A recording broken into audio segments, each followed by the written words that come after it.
That caterpillar went to cocoon, do you get me?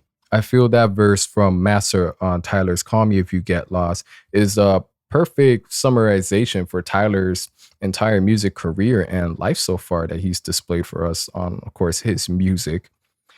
And Call Me If You Get Lost is Tyler being his most transparent with his fans. I would say this is Tyler, the creator. This is based on his actual life.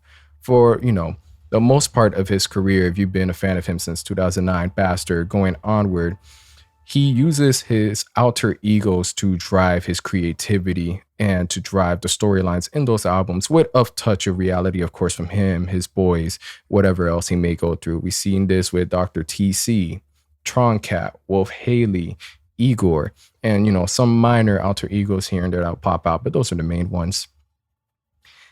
And being able to see his transition from that point to where he is now is a big middle finger to the music industry and anybody who doubted him. It's a big fuck you.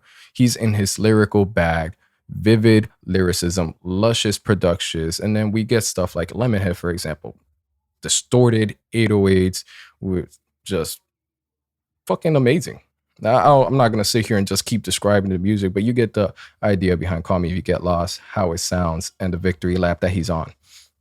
And I feel Massa is I go back to this track a lot because, again, this is a part of the album that is different from the rest. For the most part, track 1 through 6, he's just talking his shit, highlighting how good his life is and everything. And, again, proving to everyone that I made it here, fuck y'all. But Massa takes a bit of a 180, and I could even see it as far as the track list placement, how it's sort of in the middle of the album, not so much where he's depressed. But besides everything that's been going good for him, whether it be his golf brand, millions of dollars, festivals, millions of dollar music career, millions of dollars, Grammys, accomplishments, you get the idea that Tyler, the creator, is still going through things as a man, as a boy that blossomed into the man. And for the simple fact that all this money he has, and he still has to grow like us. He still has to grow like other human beings. So he's not positioning himself to where he's living a completely different life that's unrelatable. And that's something that he does incredibly well in this track is, I'm just like you.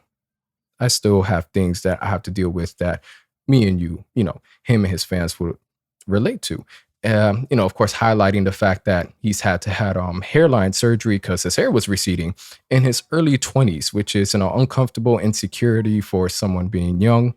And another part of the song that caught my ear is basically how his mother was homeless in a shelter when Yonkers was blowing up. And not too many artists are going to, highlight the lows of their lives, especially when they're hot, rocking designer. You got blogs writing music about you, but you're still not able to support your family. That was a bit of a punch to the gut listening to that bar. Like, all right, again, it's a victory lap where you're going to tell us both sides what it took to get to this point.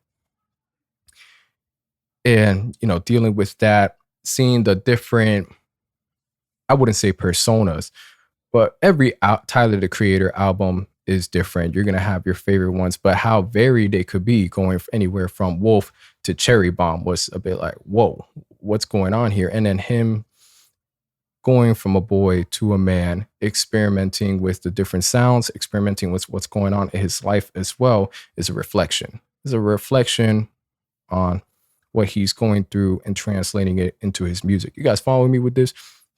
And again, this track stood out, sounds great as well. That's because it's raw. It's raw Tyler, the Creator, before he goes back into his talking his shit. And this isn't a track that's based on racism, but of course, the track being called Massa is a callback to slave masters and slavery in the 1700s of America, so on and so forth. But going through the lyrics, again, there is no racist content. It's mainly about him. So I guess the connection I get from this would be his slave master being the insecurities and obstacles that would be on his way, and Tyler emphasizing the fact that his legs are long enough to go over them and continue to push towards his goal is how he does that wordplay. And of course, Tyler the Creator, as he continues to progress in life, get to a better position, people close to him doing drugs, him dealing with that fact, seeing the fact, he makes the runny nose comment to emphasize that all these motherfuckers on coke, I can't be chilling with them. I'm definitely in a whole different lane from you guys, regardless that he is a multimillionaire and successful in his young 20s. He is continuously getting mentored by Skateboard P, Pharrell, who else?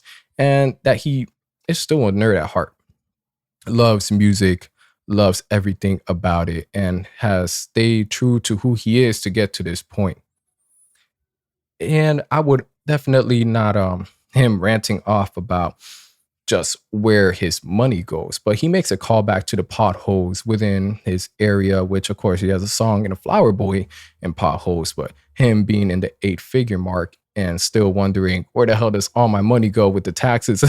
I feel you, Tyler. We all paying taxes. I know you're getting taxed more than me, but yeah, we have no fucking idea where this money is going, but we sort of get the we know the corruption that goes around here. And now that he's in this position that he's worked so hard for, reflecting on, what's going on around me, and not just so much about my life anymore, because his family is now good. Everything in his life is now good. And for him to sort of, start having an economic approach to his environment. Well, I wouldn't say economic.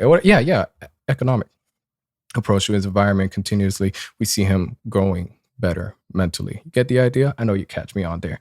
And and then of course the second part of the track, he talks about loving the Rolls Royce a bit.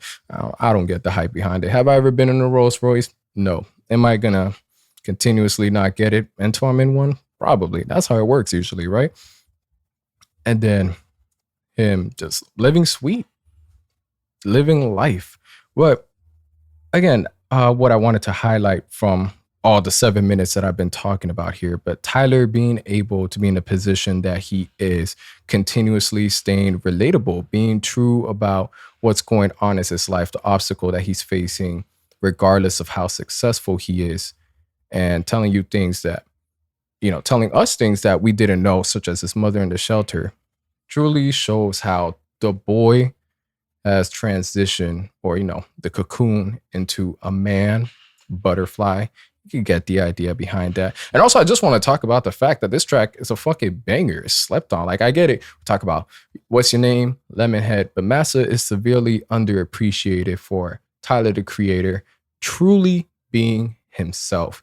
There we go. This is the gist of the episode. Tyler, the Creator, truly being himself on here. No extra alter ego for storyline driven point, a musical point. It's just, listen, here's where I am. This is what I've had to overcome. This is what I'm dealing with. And I'm going to continue talking my shit. All right. I'm out, y'all.